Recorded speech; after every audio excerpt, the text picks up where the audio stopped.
The rain fell mercilessly over London's financial district, turning the usually bustling streets into a maze of black umbrellas and hurried footsteps. Among the crowd, Olivia Carter clutched her coat tighter around her swollen belly, trying to shield herself from both the bitter cold and the memories that haunted these familiar streets. 6 months pregnant and 5 months divorced. Numbers that shouldn't have aligned, yet here she was, carrying a secret that felt heavier with each passing day. The lights of Constantine Tower loomed ahead, its gleaming facade a painful reminder of the life she'd left behind.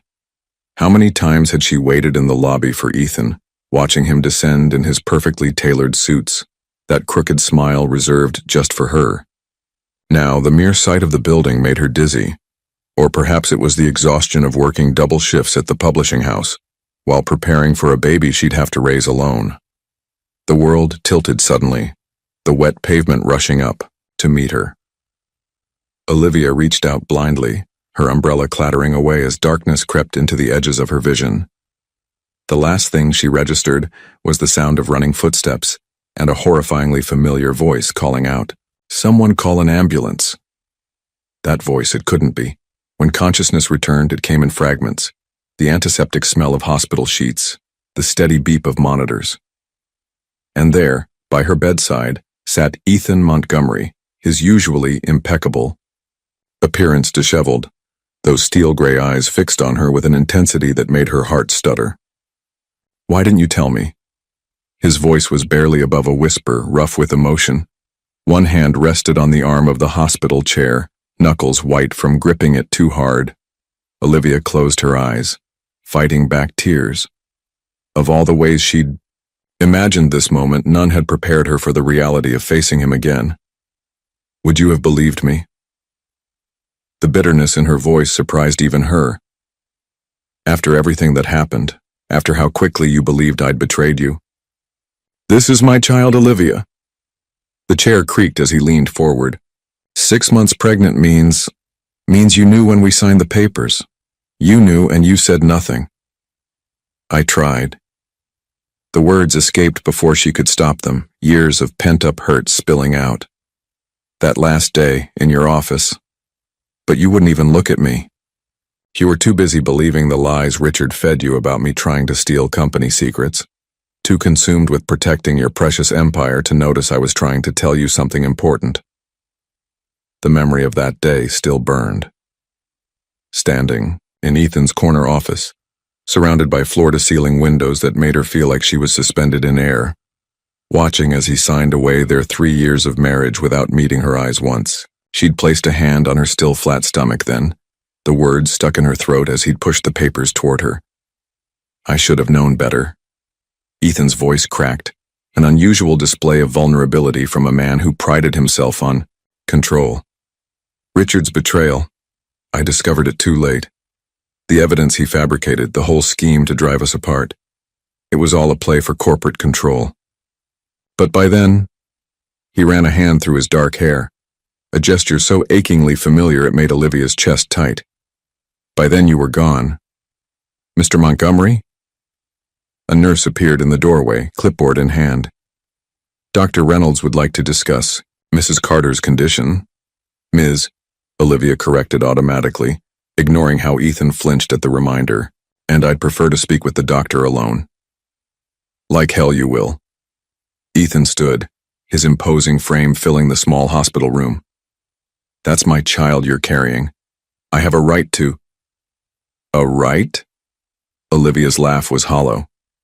"You gave up your rights when you chose your company over our marriage, when you believed a man you'd known for 2 years over your wife of 3. The monitor beside her bed beeped more rapidly, drawing a concerned look from the nurse. "Perhaps we should continue this discussion later," she suggested firmly. Miss Carter needs rest. The stress isn't good for the baby." The baby. Their baby. The reality of it seemed to hit Ethan anew as his eyes dropped to Olivia's swollen belly. Something shifted in his expression, the hard lines of anger softening into something more vulnerable, more dangerous to Olivia's carefully constructed walls. "I'm not walking away," he said quietly. the determination in his voice sending shivers down her spine. Not this time. Whether you like it or not, we're connected by this child, and I intend to be part of their life. You can't just decide that. Olivia's voice wavered. You can't just walk back into my life and make demands. I've spent 5 months building a new life, preparing to do this alone because you made it clear our marriage meant nothing to you. Is that what you think? Ethan moved closer, his presence overwhelming in the small room. That our marriage meant nothing? That I didn't spend every day of the past 5 months regretting the biggest mistake of my life? Before Olivia could respond, Dr. Reynolds entered, her presence cutting through the tension like a knife. Ms. Carter, how are you feeling? The fainting spell was likely due to overexertion and low blood pressure, but I'd like to run a few more tests to be sure. Ethan stepped back, but his eyes never left Olivia's face. She could feel the weight of his gaze as the doctor explained the need for overnight observation, the importance of rest, the concerns about her working too hard. Each word seemed to add another brick to the wall Ethan was determined to break. Don't. I'll have your things brought from your apartment, he said when the doctor finished, his tone brooking no argument. You'll stay at the penthouse while we sort this out. Like hell I will. Olivia pushed herself up straighter, ignoring the wave of dizziness the movement caused. I'm perfectly capable of taking care of myself. Clearly. His voice dripped sarcasm as he gestured to their surroundings. That's why you're in a hospital bed. This isn't just about you anymore, Olivia. Think about our child. Our child. The words hung in the air between them, heavy with possibility and pain. 5 months ago, they would have been cause for celebration, for dreams of a future together. Now they felt like shackles, binding her to a man who had shattered her trust as easily as breaking a wine glass. 24 hours, Ethan said softly, his voice taking on that persuasive tone she remembered all too well from their marriage. Stay under observation for 24 hours, and then we'll discuss arrangements that work for both of us. That's all I'm asking. Olivia looked away, focusing on the rain streaming down the window. Somewhere out there was the life she'd been building, the independence she'd fought for after the divorce. But here, in this sterile hospital room with the father of her child, the past and future collided in ways she'd never prepared for. 24 hours, she agreed finally, still not meeting his eyes. But after that, we do this my way. No demands, no control. If you want to be part of this child's life, you play by my rules. We'll see. The ghost of his old smile played at the corners of his mouth as he settled back into the chair. Get some rest, Olivia. Tomorrow we have a lot to discuss. As she closed her eyes, pretending to sleep, Olivia wondered if fate was laughing at her. 5 months of carefully constructed independence, of learning to live without him, all undone by a moment of weakness and a rainy London street. The baby kicked as if sensing her turmoil, and she placed a protective hand over her belly. 24 hours. She could handle 24 hours with Ethan Montgomery. It was all the hours after that she was worried about. True to his word, Ethan returned the next morning before visiting hours officially began. Olivia wasn't surprised. He'd always wielded influence like a finely crafted weapon, and a hospital's visiting hours policy would hardly stand in his way. What did surprise her was his appearance. Instead of his usual impeccable suit, he wore dark jeans and a charcoal sweater that reminded her painfully of lazy Sunday mornings in their penthouse. Your release papers are being processed, he announced, placing a paper cup of herbal tea, her favorite, on the bedside table. The familiar gesture made her throat tight. I've arranged for... I'm going home, Olivia cut him off, pushing herself up to sitting position. To my apartment. Your 4th floor walk-up in Brixton? His jaw tightened. The one without an elevator? Absolutely not. You've been checking up on me. It wasn't a question. Of course I have. Ethan's expression darkened. The moment I found out about the baby, I had my security team pull everything. Working 60-hour weeks at Henderson Publishing, living in a building with questionable security, taking the tube at all hours. What were you thinking, Olivia? The genuine concern in his voice only fueled her anger. I was thinking I needed to survive, Some of us don't have trust funds and corporate empires to fall back on. You had access to our joint account. Your account, she corrected sharply. And I didn't want your money then, I don't want it now. Ethan ran a hand through his hair in frustration, a gesture so familiar it made her heart ache. This isn't about pride anymore. This is about our child's safety and well-being. Don't. Olivia held up a hand. Don't pretend this is all about the baby. You've been back in my life for less than 24 hours and you're already trying to control everything. Just like before. Before? He stepped closer, his voice dropping dangerously. Before? When I gave you everything you wanted? When I rearranged board meetings to make your gallery openings, when you decided what I wanted without asking. The words burst out of her. When you bought that house in Hampshire without consulting me, when you planned our entire lives around your company's needs. That house was meant to be a surprise. Frustration colored his tone. A place for us to raise our family away from the city's chaos. If you'd just given me a chance to explain, like you gave me a chance to explain about Richard's accusations.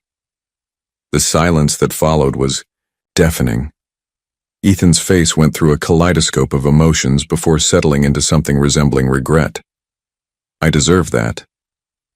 Yes, you did. Olivia's hand moved instinctively to her belly as the baby kicked, a movement that didn't go unnoticed by Ethan. His eyes followed the gesture, softening in a way that made her chest tight. Can I? He gestured toward her stomach, then let his hand drop. Never mind. The uncertainty in his voice, so unlike the confident man she'd known, made something shift inside her. The baby usually kicks more in the morning, she found herself saying. Especially after I have tea. Ethan's eyes lit up with cautious hope. Slowly, as if approaching a wounded animal, he moved closer to the bed. Olivia tensed, but didn't pull away when he carefully placed his hand on her swollen belly. The baby, as if on cue, delivered a solid kick. That's... Ethan's voice was rough with emotion. That's our child. Yeah. Olivia blinked back unexpected tears. Active little thing.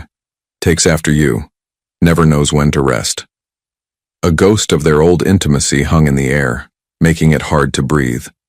Ethan's hand was warm through the thin hospital gown and, for a moment, Olivia could almost pretend they were back in their penthouse, celebrating their pregnancy together as they should have been. The fantasy shattered when Dr. Reynolds entered, clipboard in hand. Good morning, Ms. Carter. How are you feeling today? Ethan stepped back, the professional mask sliding back into place so smoothly it gave Olivia emotional whiplash. She listened as the doctor detailed her discharge instructions.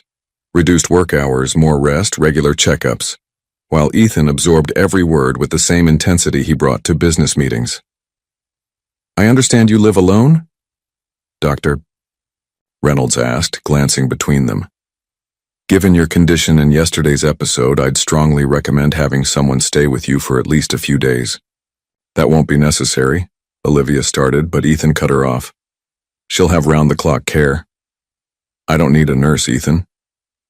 Actually, Dr. Reynolds interjected gently, given your blood pressure readings and the stress factors we discussed, having support would be beneficial for both you and the baby. Olivia closed her eyes, recognizing defeat when she saw it. Fine.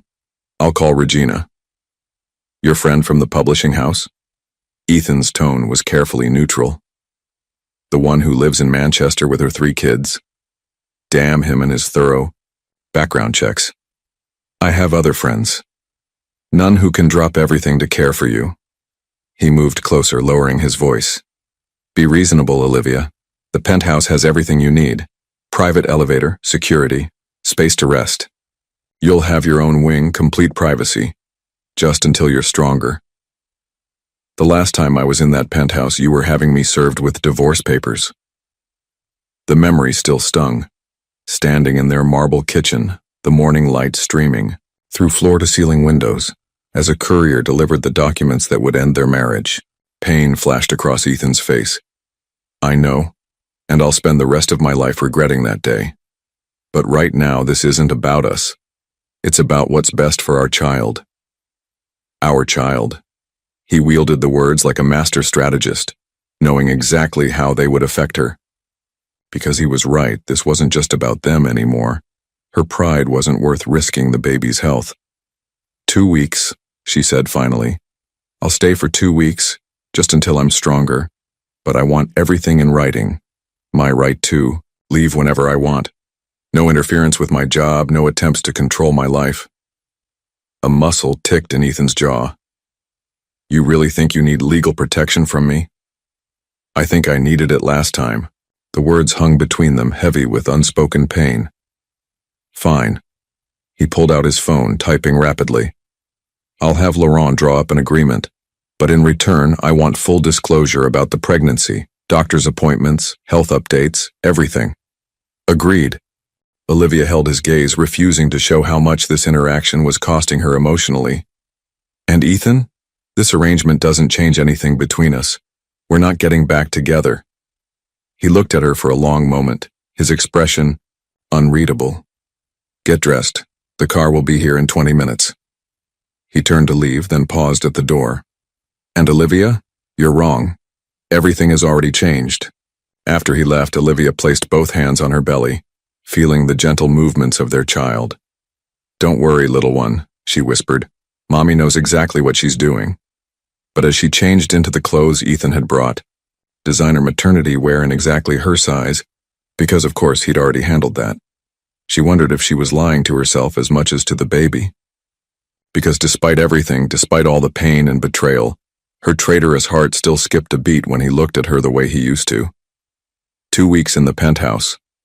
2 weeks of navigating this new reality where they were connected by the most permanent of bonds, yet separated by wounds that felt impossible to heal. 2 weeks to prove to herself that she was truly over Ethan Montgomery. Somehow she had a feeling it wouldn't be that simple. The penthouse hadn't changed. That was Olivia's first thought as the private elevator doors opened directly into the sprawling living room. The same pale marble floors stretched toward floor-to-ceiling windows that offered a panoramic view of London's skyline. The same minimalist furniture, all clean lines and muted grays, arranged exactly as she remembered. Even the abstract sculpture she'd helped choose for their first anniversary still stood in its corner, catching the afternoon light. Your room is ready, Ethan said behind her, carrying her small suitcase despite her protests. I had the east. Wing prepared. Better morning light for you and the baby. The baby. Everything now revolved around those words. A reality that still felt surreal despite the obvious evidence of her expanding waistline. I can take it from here, she said, reaching for her suitcase. Dr. Reynolds said no heavy lifting. His tone left no room for argument as he strode down the familiar hallway. I had some things delivered for you. Maternity clothes, prenatal vitamins, anything you might need. I have my own things, Ethan. He paused at a set of double doors, his shoulders tensing. I know. But you're here now, and I intend to make sure you and our child have the best of everything. The words sparked a memory. Their first major fight after marriage when he'd surprised her by redecorating her home art studio without consulting her. The best of everything, she'd thrown back at him then. But nothing that's actually mine. As if reading her thoughts, Ethan's expression softened. The studio is exactly as you left it, he said quietly. I never changed a thing. The revelation hit her harder than expected. She'd assumed he'd converted the space immediately after she left, turning it back into the home office it had been before their marriage. The thought of it sitting empty all these months, preserved like some sort of shrine to their failed relationship, made her chest tight. Mr. Montgomery? A familiar voice interrupted the moment. You have an urgent call from New York. Olivia turned to find Lawrence, Ethan's longtime personal assistant, standing in the hallway. He'd aged since she'd last seen him, new lines around his eyes speaking to the stressful months following the company's near takeover. Ms. Carter, he corrected himself quickly. It's good to see you again. Lawrence, she managed, a small smile. Still keeping him in line? Trying my best. His returning smile was warm but cautious. Mr. Montgomery, It's Richard Klein's attorneys. They're insisting on speaking with you directly about the pending litigation. Ethan's entire demeanor changed at the mention of Richard's name. Take a message, I'm not available. Sir, they're threatening to go public with certain allegations. Let them. Ethan's voice was steel. I'm done playing their games. Lawrence, implement Protocol 7 immediately. And get me everything we have on Klein's movements over the past 6 months, especially anything concerning Olivia. The professional mask slipped for a moment as Lawrence glanced between them. Everything? Every detail. Ethan turned to Olivia. There's something you need to see. After you've rested. I don't need to rest, she protested automatically, even as fatigue pulled at her limbs. The journey from hospital to penthouse had drained more energy than she wanted to. Admit, 1 hour. His tone softened. Please, Olivia. Then we'll talk. She wanted to argue, to demand answers now, but exhaustion won out. 1 hour, she agreed. Then you tell me everything about Richard. The East Wing suite was larger than her entire Brixton apartment. Sunlight streamed through vast windows, illuminating a sitting area, private bathroom, and a bedroom dominated by an enormous bed with what she knew would be ridiculously expensive sheets. Everything was new, she realized, chosen specifically for her return. The thought should have annoyed her, but instead it stirred something warm and dangerous in her chest. Sleep came surprisingly easily, but brought with it dreams of the past. She was back in their first apartment before the penthouse and the corporate success, when Ethan was still building his company from the ground up. He'd come home late, exhausted, but excited, to find her painting at midnight. I landed the Peterson account, he'd announced, pulling her into a kiss that left paint smudges on his suit. Baby, we're going to make it. Everything I promised you, the gallery, the house, the family, it's all going to happen. She'd believed him then, believed in them. Even as success changed their lives, brought them the penthouse and influence, and complications, she'd never doubted their foundation, not until Richard Klein entered their lives. The memory shifted, became the day everything fell apart. Standing in Ethan's office as Richard presented his evidence, doctored emails, manipulated photos, a carefully constructed narrative that painted her as a corporate spy. She'd watched the trust drain from Ethan's eyes, replaced by cold suspicion. Olivia? Ethan's voice pulled her from the dream. She blinked awake to find him standing in the doorway, his expression troubled. You were talking in your sleep. She pushed herself up, noting that someone, probably the housekeeper, had draped a soft blanket over her. How long was I out? 3 hours. He moved into the room, keeping a careful distance. You needed it. But now we need to talk. I've found something about Richard. Something that changes everything. Olivia studied him, noting the tension in his shoulders, the barely contained anger in his eyes. Tell me. Instead of speaking, he held out a tablet. On the screen was a series of emails dated from 6 months ago, just before their divorce. As she read, her hand instinctively went to her stomach, as if to shield their child from the ugly truth unfolding before her. He planned it all, Ethan said quietly. The fake evidence, the timing, everything. But it wasn't just about the company. He broke off, his hands clenching into fists. He wanted you. The emails made her skin crawl. Messages between Richard and unknown conspirators, detailing not just the corporate takeover attempt but a personal vendetta. Plans to separate her from Ethan, to swoop in as a sympathetic friend once the divorce was final. Did he? She swallowed hard. Did he approach you? After? 3 times. Ethan's voice was rough. Claiming to be concerned about you, offering to reach out on my behalf. I should have seen through it then, but He met her eyes. I was too broken to think clearly. The admission, so unlike his usual controlled demeanor, struck something deep inside her. When did you figure it out? 2 months ago. But by then you'd disappeared. Changed your number, moved apartments. I had no way to reach you. To explain, he ran a hand through his hair. I've been building a case against him, gathering evidence. The company's lawyers are confident we can not only prove corporate espionage, but criminal intent. Olivia felt sick. All those months of pain of rebuilding her life while carrying their child, all because of one man's twisted obsession. Why show me this now? Because he's making moves again. Ethan stepped closer, his expression fierce. And this time, I'm not letting him anywhere near you or our child. The protectiveness in his voice stirred complicated emotions. I can take care of myself, Ethan. I know. His smile was sad. You've proven that.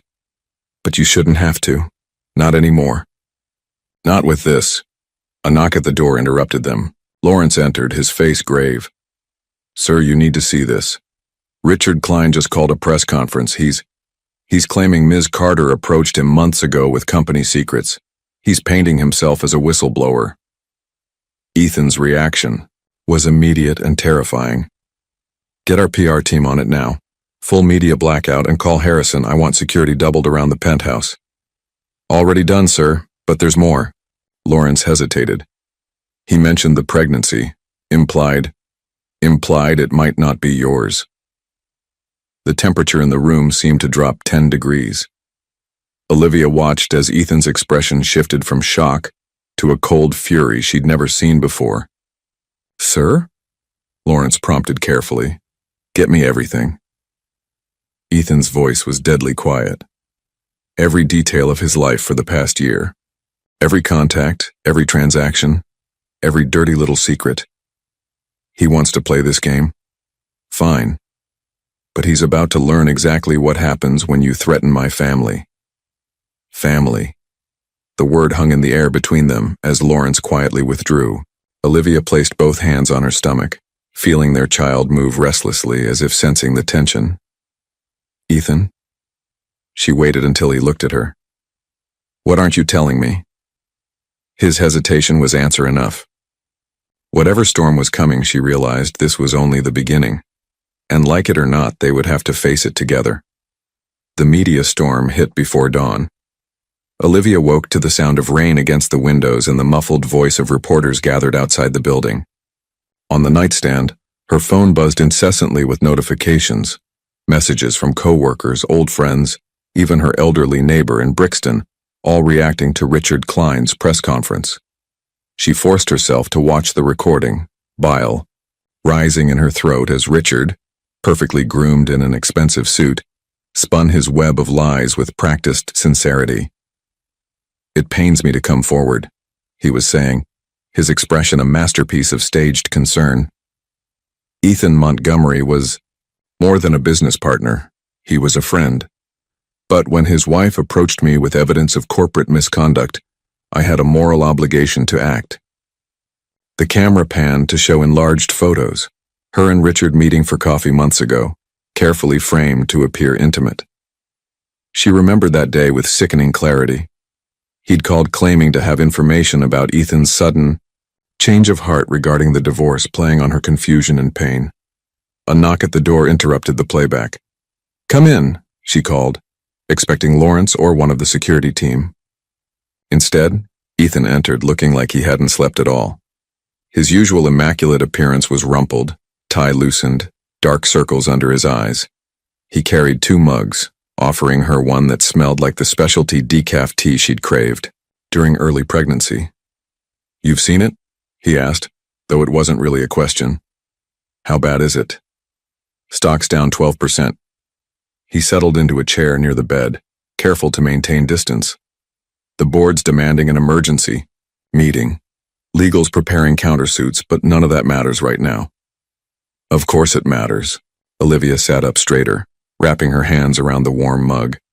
Your company can weather this storm. I'm more concerned about what this stress is doing to you and the baby. As if on cue, their child delivered a solid kick. Olivia shifted uncomfortably, and Ethan's eyes tracked the movement with an intensity that made her chest tight. I should have seen it, he said quietly. All those meetings he arranged, always positioning himself as the voice of reason during our worst arguments. He was playing us both. He was your friend. He was a snake. Ethan's voice turned hard. And now I know why. Lawrence found something. Bank transfers dating back 18 months. Richard's been working with Carlton Industries the whole time. Carlton? The name sparked recognition. Your main competitor in the Asian market? The same company that tried to buy us out 3 years ago. Ethan leaned forward, his expression intense. Remember that weekend in Singapore, when I was supposedly there for routine meetings? When you came back with that jade pendant for me? The memory surfaced like a bubble breaking, Ethan surprising her with the delicate necklace, his eyes bright with some secret triumph. I was there to stop Carlton from initiating a hostile takeover. They'd been quietly buying shares through shell companies, positioning for control. I blocked it by securing backing from the Jang Group instead. And now they're trying again through Richard. The pieces clicked into place. But why target me? Why not just attack the company directly? Ethan's jaw tightened. Because they learned from last time. My business decisions, my drive, it all changed after I met you. You became my weakness and my strength. So they needed to remove me from the equation. The realization made her feel cold despite the warm tea. Break your focus, make you vulnerable. And it worked perfectly. Self-loathing crept into his voice. I was so caught up in the betrayal, so blind with hurt. I didn't see the bigger picture until it was too late. A sudden commotion outside drew their attention. Raised voices in the hallway. Then Lawrence burst in without knocking, something he'd never done in all the years Olivia had known him. Sir, there's been a breach. His normally calm demeanor was shaken. Someone accessed Ms. Carter's medical records. They're threatening to release details about the pregnancy. Ethan was on his feet instantly, phone in hand. Get Harrison up here now and call Dr. Reynolds. Warn her about the breach. Already done, but sir. Lawrence hesitated. They're not just after the medical records. They found something else. About Ms. Carter's time in Paris. The mug slipped from Olivia's hands, tea spilling. Across the expensive sheets, Paris. No one was supposed to know about Paris. Olivia? Ethan turned to her, concern warring with confusion on his face. What is he talking about? You've never been to Paris. Her throat closed around the words. I was there 3 months ago, just for a week. I needed to. She pressed a hand to her mouth, fighting sudden nausea that had nothing to do with pregnancy. Understanding dawned in Ethan's eyes, followed quickly by hurt. You went to see him, didn't you? Laurent de Vries. The name hung in the air between them like poison. Laurent, Ethan's former mentor, the man who'd given him his start in business. The man who'd retired to France years ago after a falling out that Ethan never fully explained. He contacted me after the divorce. The words tumbled out. Said he had information about Richard, about what really happened. I was desperate for answers. And you didn't think to tell me this when all of this started? Ethan's voice was dangerously quiet. When I showed you the evidence about Richard, I was going to. But then everything happened so fast. The hospital, moving here, the press conference. What did he tell you? When she hesitated, his expression hardened. Damn it, Olivia, what did Laurent say? Before she could answer, Harrison, head of security, entered with 2 of his team. Sir, we need to move Ms. Carter immediately. We've detected unauthorized surveillance. Equipment in the building across the street. They're watching us? Olivia's hand went protectively to her stomach. Not anymore. Harrison's smile was grim. My team disabled their equipment, but we have to assume they've got backup plans. The safe house in Kent is ready. No. Ethan's voice brooked no argument. The lake house, it's more secure and I need to be able to reach them quickly. Them? Olivia stood, steadying herself against the bedpost. I haven't agreed to go anywhere. This isn't a debate. Ethan moved closer, his expression softening slightly. Whatever Laurent told you, whatever secrets you're keeping, we'll deal with it. But right now, you and our child need to be somewhere safe. I'm not leaving until you know everything." She met his gaze directly. "About Paris, about Laurent, about why Richard really targeted us. You deserve the truth." For a moment, she thought he would argue. Instead, he turned to Harrison. "Give us 10 minutes, then we move." As the others filed out, Ethan remained standing by the window, his back to her. "Start with Paris," he said quietly. "Tell me everything." Olivia took a deep breath, one hand resting on her swollen belly where their child kicked restlessly. The truth had destroyed them once before. Now it might be the only thing that could save them. "It started," she began, "with a letter Laurent sent 2 days after our divorce. The lake house emerged from the morning mist like a modernist dream, all glass and steel nestled among ancient trees. Olivia remembered the first time Ethan had brought her here just weeks after their wedding. My sanctuary, he'd called it, the only property he owned that Richard Klein didn't know about. Now, as Harrison's security team swept the perimeter, she stood in the vast living room watching dawn break over the lake. Behind her, Ethan paced, absorbing everything she'd told him during the tense drive from London. "Let me get this straight," he said finally, his voice carefully controlled. "Laurent claimed Richard was working with Carlton Industries before I even met you, that this whole thing was orchestrated years in advance?" He had proof. Olivia sank into a leather armchair, exhaustion seeping into her bones. Photos of Richard meeting with Carlton's CEO in Moscow, dated 3 months before he joined your company. Bank transfers through shell companies. Everything. And you believed him? There was no accusation in Ethan's tone, only a deep weariness. "After how things ended between us, between him and me, I didn't want to." She met his eyes. "But the evidence was compelling. Laurent showed me documents proving Richard had been placing his people throughout your company for years. The takeover attempt was just the final move. Why didn't Laurent come to me directly?" He tried. The memory of Laurent's pained expression in his Paris apartment made her throat tight. "That argument you had, the one that ended your friendship, Richard orchestrated it. Those rumors about Laurent selling company secrets were planted by Richard." Ethan stopped pacing, realization dawning. "To isolate me from the one person who might have seen through his plan. Laurent figured it out too late. By then, Richard had already started poisoning you against me." Her hand went to her stomach as the baby kicked, drawing Ethan's attention. "The pregnancy, it would have ruined everything for them. A child would have permanently bound us together, made you even more resistant to their manipulation." Understanding flickered across Ethan's face. That's why Richard moved when he did. He must have suspected. He knew. The words tasted bitter. "Laurent showed me surveillance photos. Richard had been having me followed for weeks before the divorce. He probably knew about the baby before I did." Ethan's expression darkened dangerously. "I'll destroy him for this." "That's exactly what they want." Olivia leaned forward, wincing at the movement. "Don't you see, they're baiting you, trying to force you into making mistakes. The press conference, the threats about my medical records, it's all calculated to make you react emotionally instead of strategically." Ms. Carter is right. Harrison entered silently, his face grim. "And we have another problem. Someone accessed the CCTV feeds at your London office 10 minutes ago. They know you're not at the penthouse." "Richard?" "No, sir. The trace led to Carlton Industries' servers in Hong Kong." Ethan's phone buzzed. He glanced at it, his jaw tightening. "They're calling an emergency board meeting, trying to force a vote of no confidence. You have to go back." The words hurt to say, but Olivia forced them out. "The company needs you there. I'm not leaving you unprotected."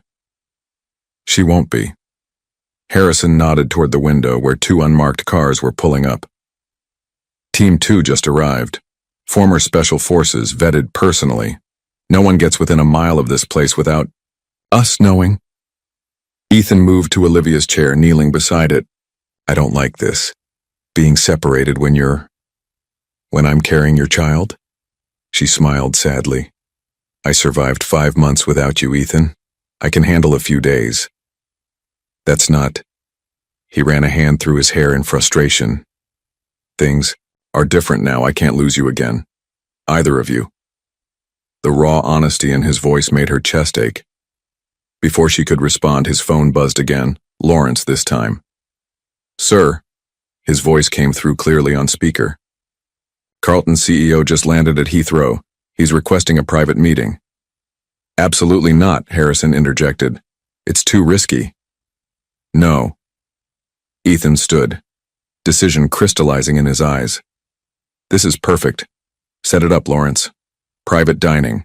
Room at the Savoy 2 hours from now, and Lawrence, make sure Richard Klein hears about it. What are you planning?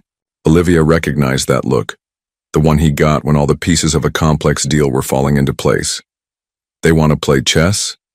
His smile was predatory. Fine, but they're about to learn they've been moving exactly the pieces I want them to move. Ethan. She struggled to stand, her swollen belly making it awkward. He moved to help her automatically, his touch sending familiar warmth through her despite everything. Be careful. Richard isn't just trying to take your company. This is personal for him. I know. His hand lingered on her arm. That's his weakness. He lets emotion cloud his judgment. Just like I did when I let him convince me you'd betrayed me. And now? Now? His other hand moved to her stomach, warmth spreading from the point of contact. Now I'm thinking clearly for the first time in months. Whatever game they're playing, they made one crucial mistake. What's that? They gave you back to me. The intensity in his eyes took her breath away. They thought using you against me again would be their winning move. Instead, they've given me back everything I need to destroy them. The baby kicked against his palm, as if in agreement, and something shifted in the air between them. For a moment, Olivia could see the man she'd fallen in love with. Brilliant, passionate, unstoppable when protecting what he loved. Sir? Harrison's voice broke the moment. We need to move if you're going to make that meeting. Ethan stepped back reluctantly. Harrison's team will keep you safe. I'll have Lawrence send hourly updates about what's happening in London. And Olivia? He paused at the door. Thank you for going to Paris, for trying to find the truth even when I was too blind to see it. She watched him leave, his security detail falling into formation around him. Through the window she could see the morning mist starting to lift from the lake, revealing the clear day beyond. He'll be okay, Harrison said quietly, correctly reading her concern. Carlton and Klein won't know what hit them. It's not them I'm worried about. Olivia pressed a hand to her lower back, trying to ease the growing discomfort. Laurent warned me there might be others involved. People even he couldn't identify.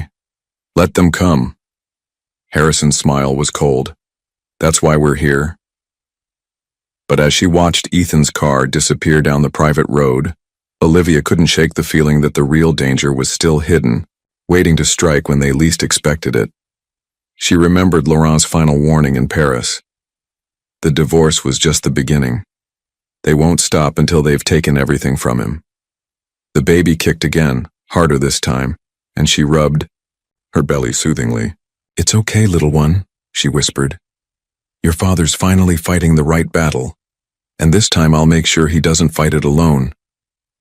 The Savoy's private dining room felt like a battlefield. Ethan sat at one end of the mahogany table, watching Victor Chen, Carlton Industries CEO, stir his tea with practiced precision. Neither man had touched the elaborate lunch spread between them. Your wife's pregnancy is progressing well, I trust? Chen's smile never reached his eyes. The press seemed quite interested in that detail. Let's skip the pretense. Ethan's voice was ice. We both know why you're here. Indeed. Chen set down his spoon with a soft clink. Your company is vulnerable, Ethan. The board is nervous. Shareholders are selling. Richard Klein's accusations have created quite the opportunity. For another takeover attempt? Ethan leaned back, projecting calm he didn't feel. How did the last one work out for you? Circumstances have changed. Chen's smile widened fractionally. Your personal life has become quite messy. The board questions your judgment, and now with a baby on the way, he spread his hands. They worry about your focus. The door opened before Ethan could respond. Richard Klein walked in, exactly as planned, his confident smile faltering slightly when he saw Chen. Richard, Ethan didn't stand. Right on time. I wasn't aware this was a group meeting. Richard recovered quickly, taking a seat. Victor, I didn't expect to see you in London. Clearly. Ethan watched the micro-expressions flitting across Richard's face. Confusion, concern, fear. Problem? Before either man could respond, Ethan's phone chimed with a text. His heart jumped. The arranged signal from Harrison that Olivia was safe. He forced his expression to remain neutral as he read the actual message. Package secure, but we have company. Gentlemen, he said smoothly, tucking the phone away. Let me be clear about what's going to happen next.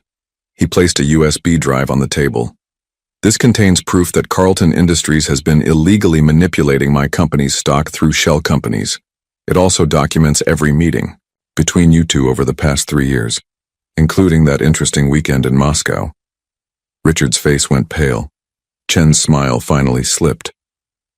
Additionally, Ethan continued, it proves that Richard has been embezzling from both companies to fund his personal vendetta against me. The SEC will be very interested in those offshore accounts, Richard. You're bluffing. But Richard's voice lacked conviction. Laurent de Vries sends his regards. The name hit like a physical blow. Richard actually flinched while Chen's hands tightened on his teacup.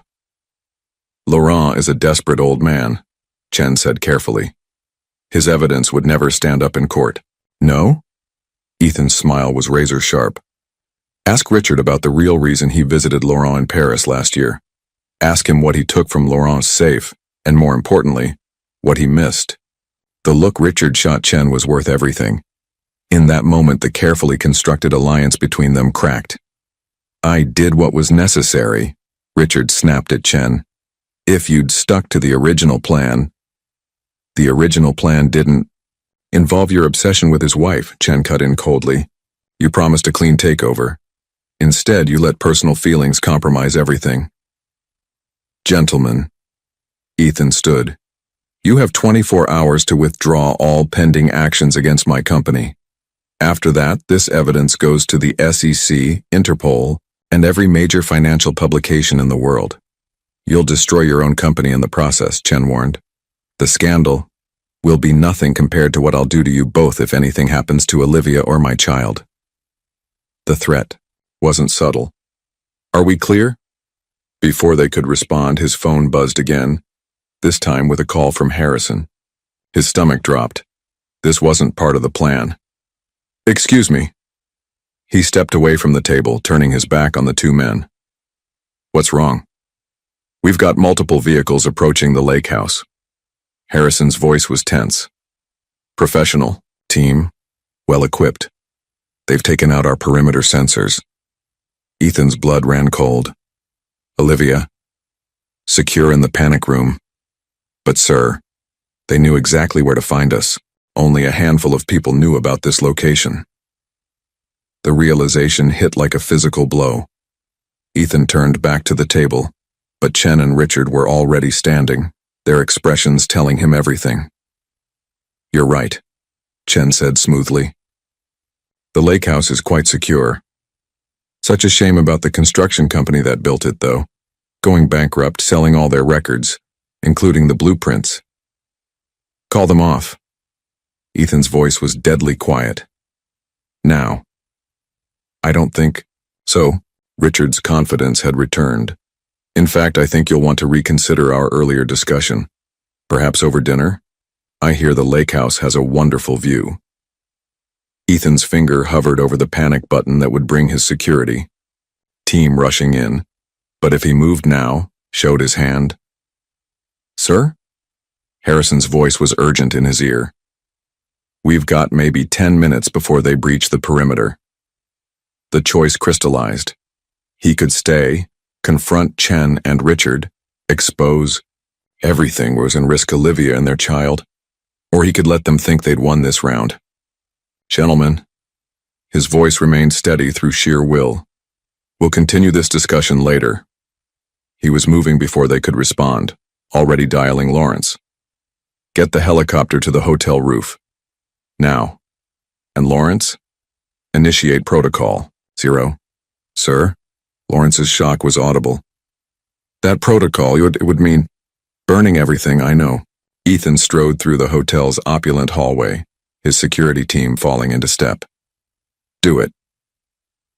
At the lake house, Olivia paced the confined space of the panic room, one hand pressed to her lower back where tension was building. Through the security feeds, she could see the approaching vehicles, black SUVs moving with military precision through the trees. Harrison? Her voice was steadier than she felt. How many? At least 12 men. He checked the weapons cache built into the wall. Professional hit team, but they'll have to get through us first. The baby kicked hard, making her wince. Something felt off, the tension in her back spreading around to her abdomen, but there wasn't time to worry about that now. Ms. Carter? One of Harrison's team, Andrea, former Special Forces medic, moved closer. You're looking pale. How long have you been having contractions? I'm not. But another wave of tightness cut her off. Oh, God. Status report. Harrison Day barked into his comm. 6 minutes out from first contact, a voice crackled back. They're moving faster than expected. Ma'am? Andrea's hands were professional as they helped Olivia to the small cot. I need you to be honest with me about what you're feeling. That baby might have very bad timing. Outside, the morning sun glinted off weapons as the strike team moved into position. Inside, Olivia grabbed Andrea's hand as another contraction gripped her. Harrison? She forced the words out through clenched teeth. Tell Ethan. Tell him he better get here fast. Because his child? They're not waiting for his dramatic rescue. The security feed showed the first team breaching the outer perimeter. Time was running out. And somewhere between London and the lake house, Ethan Montgomery was about to learn that in the race between his enemies and his unborn child, the baby might just win. The helicopter cut through dark storm clouds, fighting wind that seemed determined to push them off course. Ethan sat rigid, one hand gripping his phone where Harrison's updates appeared with terrifying regularity. Perimeter breached on east side. 2 teams down, but they're advancing. Ms. Carter's contractions 5 minutes apart. The last message made his heart stop. Too early. The baby was coming too early. How long? He demanded of the pilot. 20 minutes in this weather. The man's face was grim. Maybe 15 if the storm holds north. Lightning split the sky, illuminating the countryside below. Somewhere ahead was the lake house, and in it, everything that mattered in his world. His phone buzzed again. Lawrence this time. Protocol 0 initiated, his assistant reported. All offshore accounts activated. Board members being contacted individually. But sir, Richard Klein just called an emergency press conference. Let him. Ethan's voice was steel. By the time he steps up to that podium, every account he and Chen have touched will be frozen. Every shell company exposed. Every conspirator named. It's not just that. Lawrence hesitated. He's claiming to have proof about Laurent de Vries, about why he really left the company. The implications hit hard. He's going after Laurent? Already has. French police just arrested him at his Paris apartment. They're claiming evidence of massive fraud dating back 15 years. 15 years. When Ethan was just starting out, when Laurent was teaching him everything he knew about business and about survival. Sir? The pilot's voice cut through his thoughts. We've got a problem. Local authorities are ordering us to divert. They're claiming restricted airspace. Of course. Chen's influence at work, trying to slow him down. Ignore them. Sir, they're threatening to scramble jets. Let them. Ethan leaned forward. You've got diplomatic clearance codes in your system. Use them. Those are for emergencies only. My wife is in labor while professional killers try to breach her safe room. Ethan's voice could have frozen hell. Use the codes. At the lake house, Olivia gripped Andrea's hand as another contraction peaked. Through the pain, she could hear Harrison coordinating the defense, his voice tight with controlled tension. Team 3, fall back to secondary positions. Team 2, I need that east corridor locked down now. 4 minutes apart, Andrea reported quietly, checking her watch, and getting stronger. We need to make some decisions soon. Olivia nodded, sweat beading on her forehead. How bad is it out there? Andrea's hesitation was answer enough. On the security feeds, they could see Harrison's teams engaging with the attackers.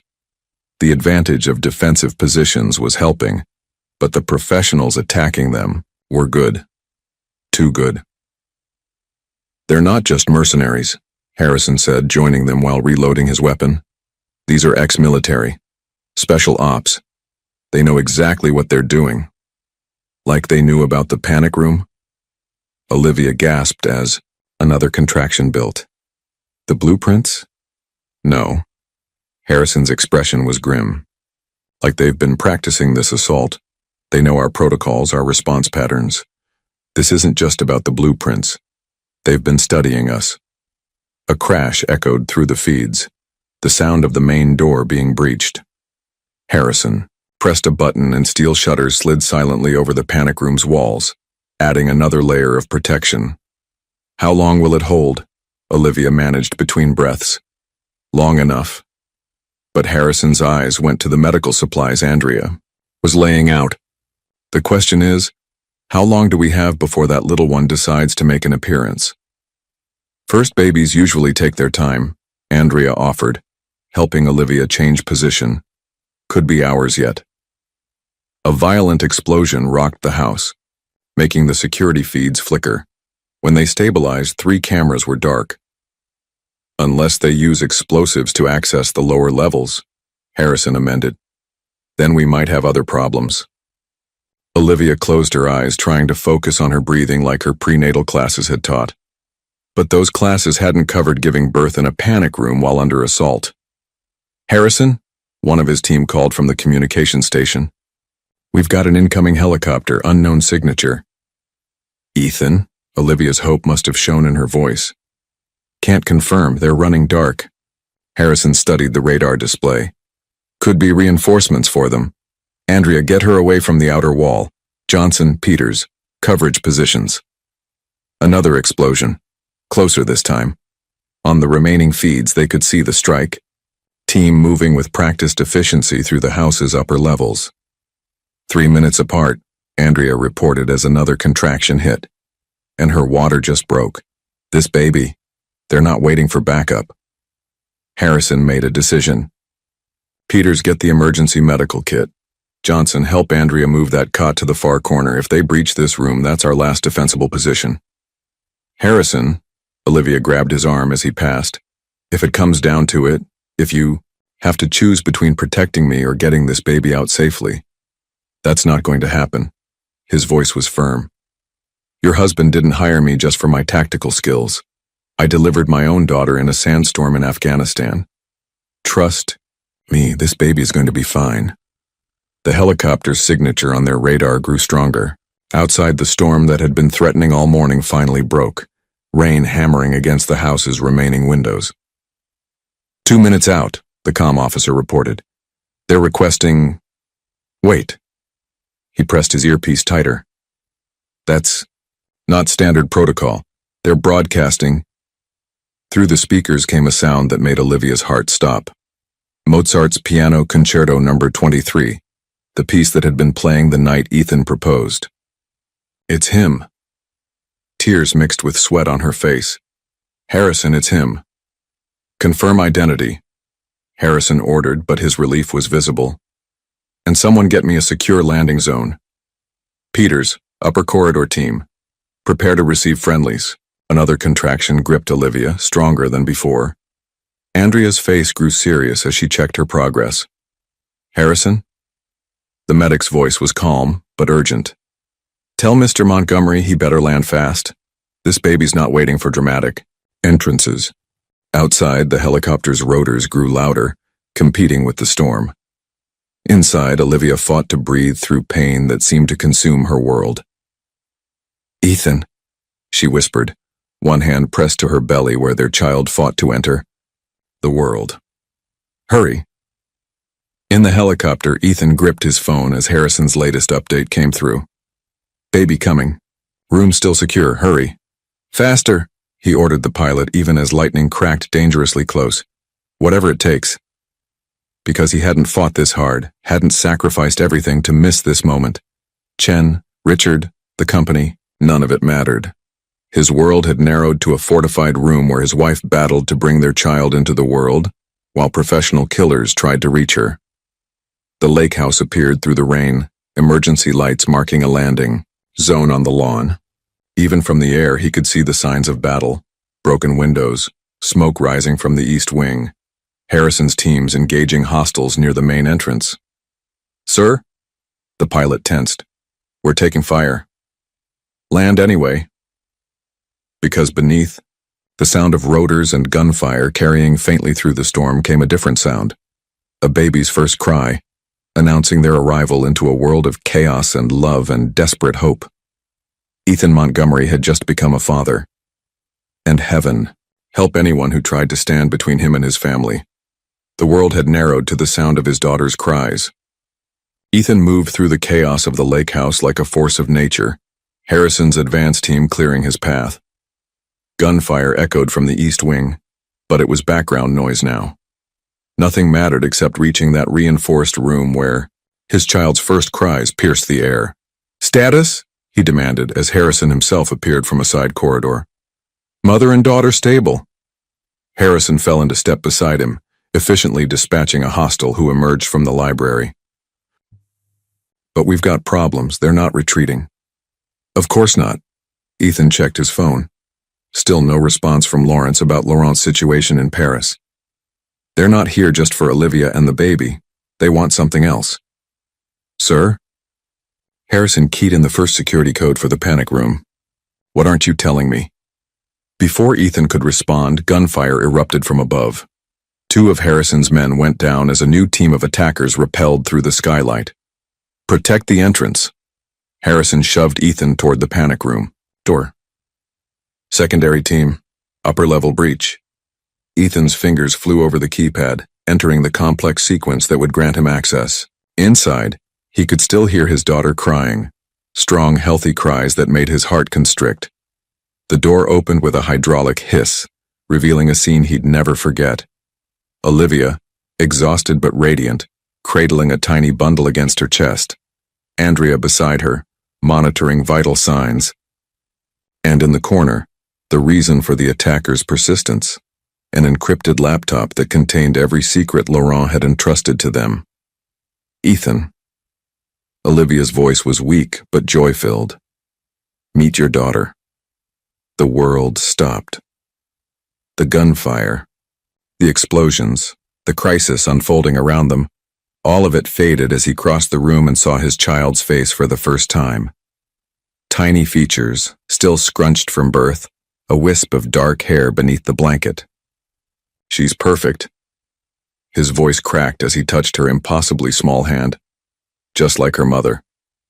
"Sir." Harrison's urgent voice broke the moment. "We need to move them, now. They've breached the East Wing security." As if in response, an explosion rocked the house, closer than any before. The baby startled, her cries intensifying. "Can you walk?" Ethan asked Olivia, noting how pale she was. "Do I have a choice?" But her attempt at humor was strained. "Andrea's given me something for the pain, but—" "No time for a stretcher." Harrison interrupted. "They're targeting power systems. If they cut backup power—" "The elevator to the tunnel won't work," Ethan finished. "Andrea, help me with her. Harrison, the laptop." "Already secured." Harrison grabbed the computer. "But sir, if that's what they're really after—" "Then we use it." Ethan helped Olivia to her feet, supporting most of her weight. "Harrison, leak our location. Make sure they know we're heading for the tunnel." "Sir?" "Trust me." Ethan's expression was dangerous. Chen made one crucial mistake. He thought Laurent only gave us information about the corporate takeover. Understanding dawned in Harrison's eyes. There's more on that laptop. Much more. Including... Ethan broke off as another explosion hit. This one taking out the main power. Emergency lights kicked in, bathing everything in red. Including proof of who really ordered this attack. And it's not Chen or Richard. The baby whimpered, and Olivia instinctively clutched her closer. Ethan, what aren't you telling me? Laurent didn't just uncover corporate espionage. Ethan helped her toward the secondary exit, Andrea supporting her other side. He found evidence of an entire shadow board, powerful people who've been manipulating companies, governments, even wars. Chen and Richard are just pawns. And now these people are after us? Olivia's voice shook. After our daughter? No. Ethan's voice hardened. They're after the only copy of Laurent's evidence that they haven't managed to destroy. The laptop Richard thought he'd taken from Laurent's safe? A decoy. The real data? Laurent gave it to you in Paris. The external drive. Olivia remembered the small device Laurent had pressed into her hands. The one he said to give to you only if they came after us like this. Ethan nodded to Harrison, who began the sequence to open the secret passage. Laurent knew they'd make their move eventually. He just didn't expect you to be in labor when they did. The passage opened silently, revealing a steep staircase leading down. Above them, the sounds of fighting grew closer. Sir? Harrison checked the tactical display on his phone. They've taken the bait. 2 teams converging on the tunnel entrance. Good. Ethan lifted Olivia into his arms despite her protest, careful of their newborn daughter. Andrea, stay with them. Harrison, get your best team and make lots of noise heading for the tunnel. The rest of you with me. Where are we really going? Olivia asked as he carried her not toward the stairs but toward what appeared to be a solid wall. Something Laurent taught me years ago. Ethan nodded to Andrea, who pressed a hidden panel. The wall slid aside, revealing a second passage. Always have an escape route nobody knows about, not even the architects. The baby had quieted, seemingly soothed by her father's steady movements. As they moved into the hidden tunnel, Olivia finally asked the question that had been burning since his arrival. The company? Everything you built? Gone. His voice was calm. The moment I initiated Protocol Zero, everything transferred to secure accounts. Shell companies, assets, all of it, legally untraceable. By tomorrow, Montgomery Industries won't exist on paper. You gave up everything. She touched his cheek. For us? No. He looked down at their daughter, his expression softening. I finally chose what matters. The rest we can rebuild. Together. The tunnel led them to a hidden bunker where a car waited. As Andrea helped settle Olivia and the baby in the back seat, Ethan's phone buzzed one final time. A message from Laurent routed through layers of security. They took the bait. Paris police lost me during transfer, heading to the rendezvous point. Tell my granddaughter I can't wait to meet her properly this time. Ethan smiled as he got behind the wheel. Chen, Richard, the shadow board, they thought they were hunting him. But with Laurent's evidence, his daughter safe, and Olivia back in his life, the hunters were about to become the hunted. Where are we going? Olivia asked as they emerged onto a private road, the sounds of battle fading behind them. Somewhere safe. He reached back to touch their daughter's tiny hand. Somewhere we can introduce this little one to her grandfather Laurent properly. Because this wasn't the end of their story. In many ways, with their daughter's first breath, it was just beginning. The Scottish Highlands stretched endlessly before them, ancient mountains shrouded in morning mist. The private estate, one of Laurent's many hidden properties, sat nestled in a valley, its stone walls and modern security systems, an unlikely combination that perfectly suited their needs. Olivia stood at the nursery window, watching the sunrise while their daughter slept peacefully in her arms. 3 days had passed since their escape from the lake house. 3 days of healing, bonding, and waiting for the other shoe to drop. She's finally asleep? Ethan's voice was soft as he entered, his footsteps silent on the plush carpet. Just now. Olivia turned, taking in his appearance. He'd abandoned his usual suits for casual clothes, but the lines of tension around his eyes remained. Any word from Laurent? He's in position. Ethan moved closer, gently touching their daughter's dark curls. The evidence is being prepared for release. Lawrence has everything encrypted and ready to go to every major news outlet simultaneously. And the shadow board? Taking the bait. A grim smile crossed his face. Chen's company announced an emergency acquisition bid this morning. They think they've won. That destroying my company means they've destroyed the evidence. The baby stirred, making tiny sounds in her sleep that tugged at both their hearts.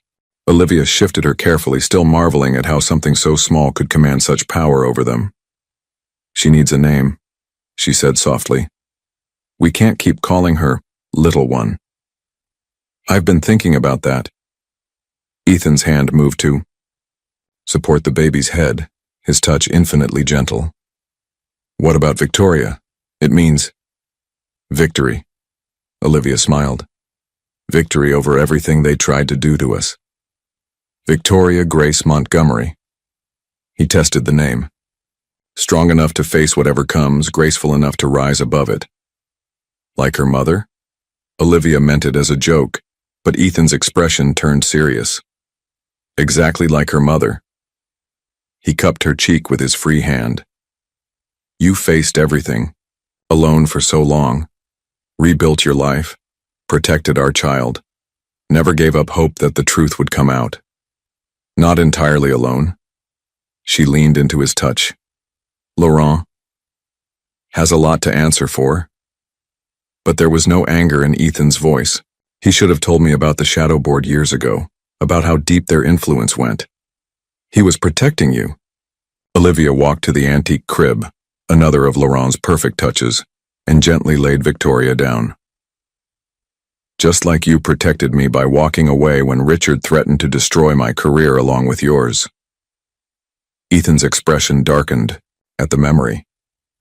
I should have seen through it. The gallery accusations, the supposed evidence of corporate espionage. I let them manipulate my worst fears. And I should have fought harder to make you listen. She turned to face him. We both made mistakes, Ethan, but they brought us here to her. As if on cue, Victoria sighed in her sleep, one tiny fist escaping her blanket.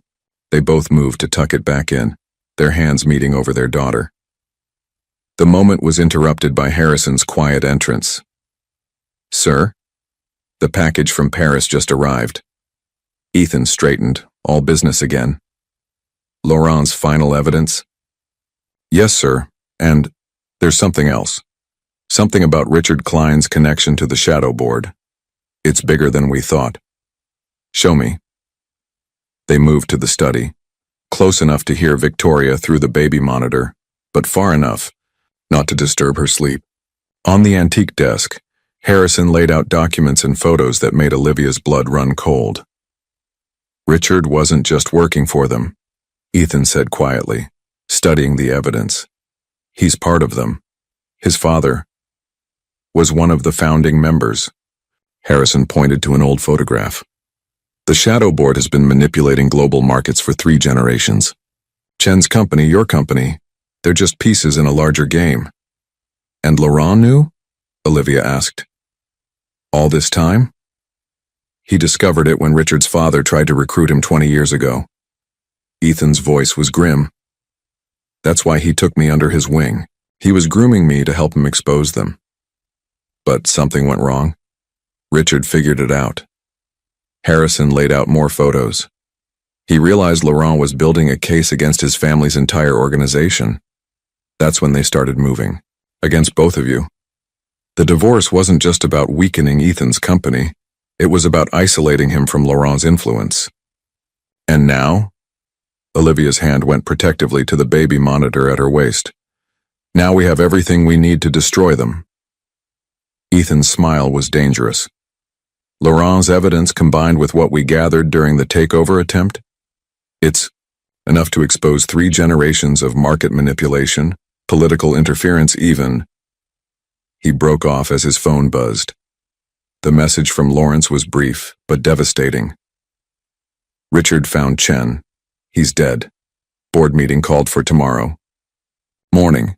They're going public with everything. They're making their move. Harrison was already pulling up security feeds. If they expose a version of the conspiracy first, they can control the narrative. How long do we have? Olivia asked. The board meets at 9 a.m. London time. Ethan checked his watch. 14 hours. Sir. Harrison's voice was urgent. Perimeter sensors just picked up helicopter activity. 3 aircraft coming in fast. Victoria's cry through the baby monitor galvanized them all into action. Olivia rushed to the nursery while Ethan and Harrison activated security protocols. How did they find us? She demanded, lifting their daughter close. They didn't.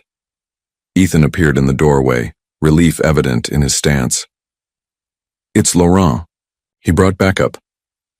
Through the nursery window, they watched 3 helicopters land on the estate's lawn.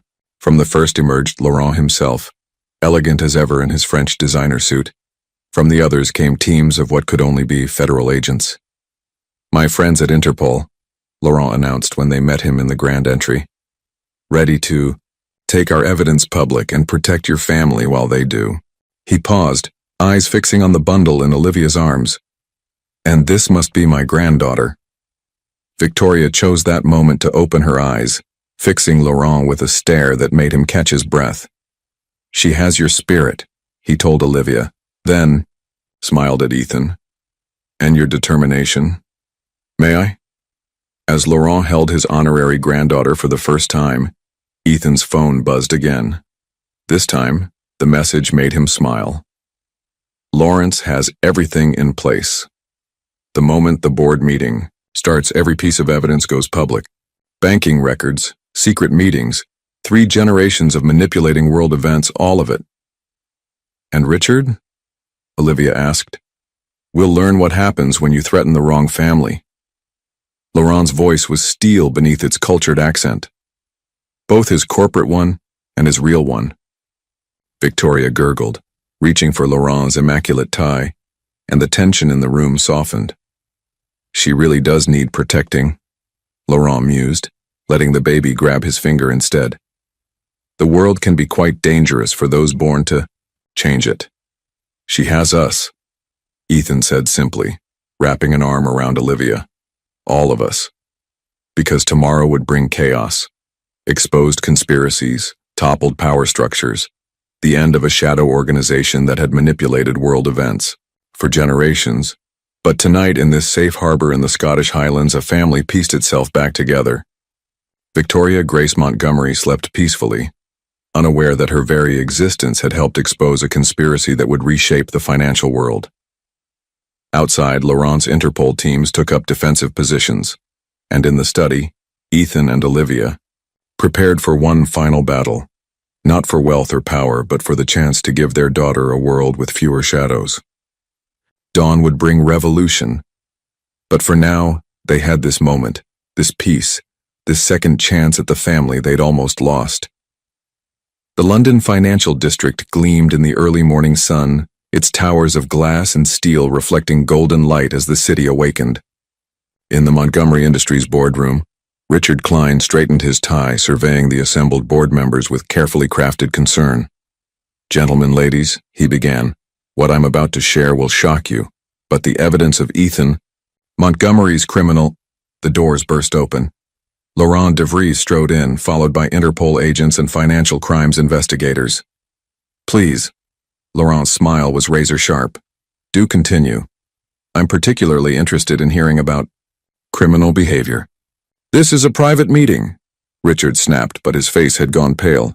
Security. Your security team has been detained. Laurent moved to the head of the table. Along with most of the Shadow Board's operational leadership across 3 continents, it's been quite a busy morning.